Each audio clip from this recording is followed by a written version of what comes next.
What's up, guys? Today we're going to be making a quick and easy chicken curry.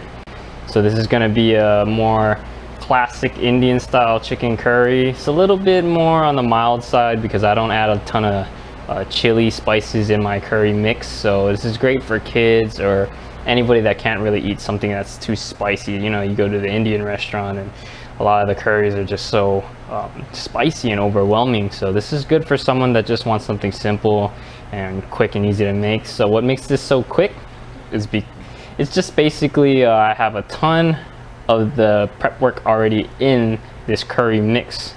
So that curry powder you see right there, it's got granulated ginger, onion, garlic.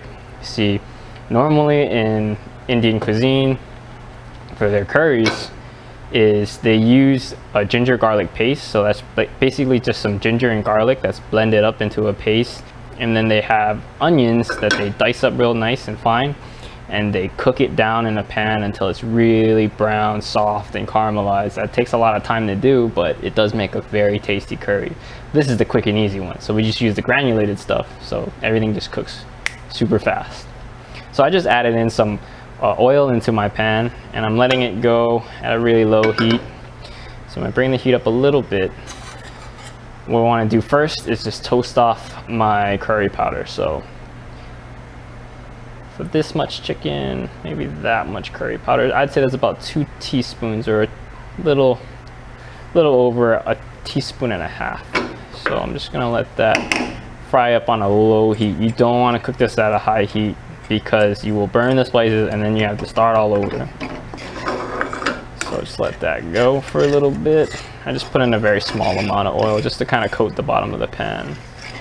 So what else is in my curry mix is some clove, a little bit of ground fennel, some turmeric, and then the majority of the base is just some simple standard American curry powder mix that you buy at the grocery store in the spice section.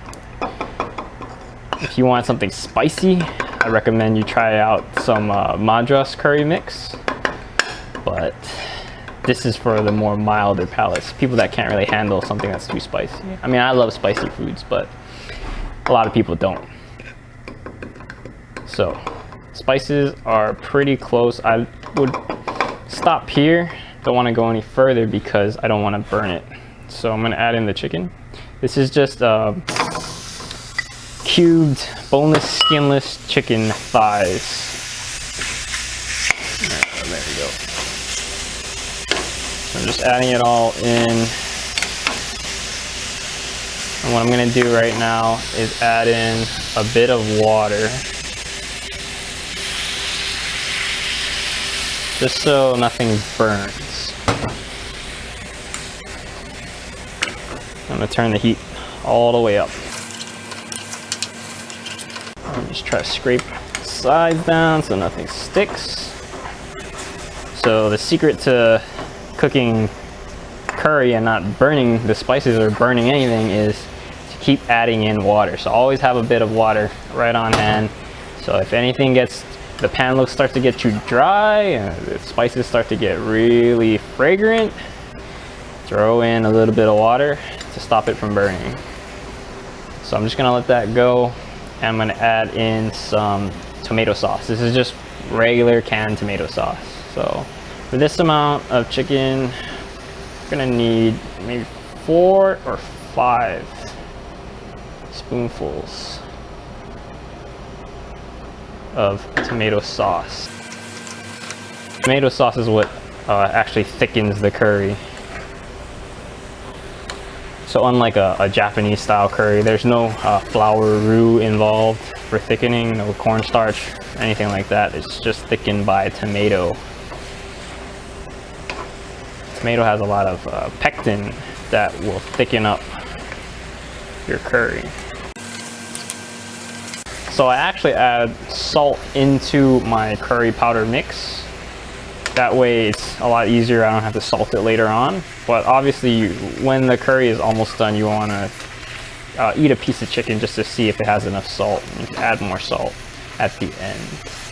So what I'm doing is I'm just letting the chicken cook all the way down, and basically so it's not raw in the middle. So we don't want to eat raw chicken and get salmonella. Once this starts to get really thick, I'm probably going to add in a bit more water because I know the chicken's not going to be fully cooked by the time it thickens up. If you want a really flavorful chicken curry, I recommend cooking with chicken thigh with the bone in, so whole chicken thighs. The skin is fine too, you know. There's no problem with the skin. It's just going to add a little more fat to the curry, but it's going to taste even better because the bone inside of the chicken thigh is just going to add so much flavor into it. But for the chicken thigh, it takes a lot longer. I would let the chicken thighs stew in the curry sauce for 30 minutes or up to an hour. Alright, it's getting a little thick, but I don't feel like the chicken is done yet, so I'm gonna add in a little bit more water.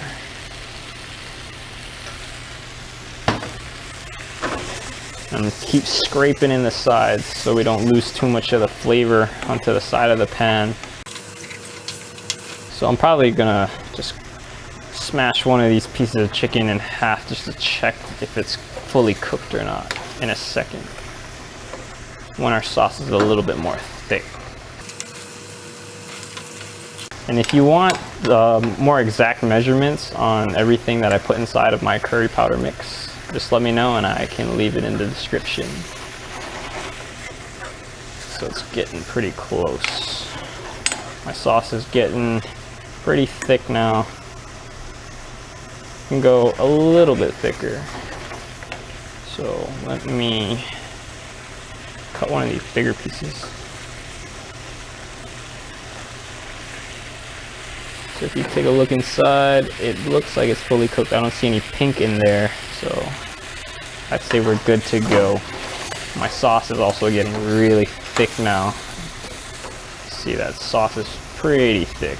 So I'm gonna turn the heat off. Kill the heat, and I'm gonna taste a piece of this chicken first.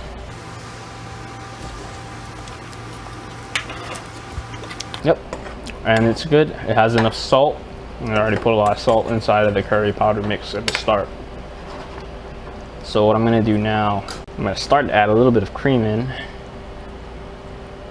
just to lighten all the spices and to cut a little bit of the acid from the tomato sauce. Canned tomato sauce, it's pretty acidic.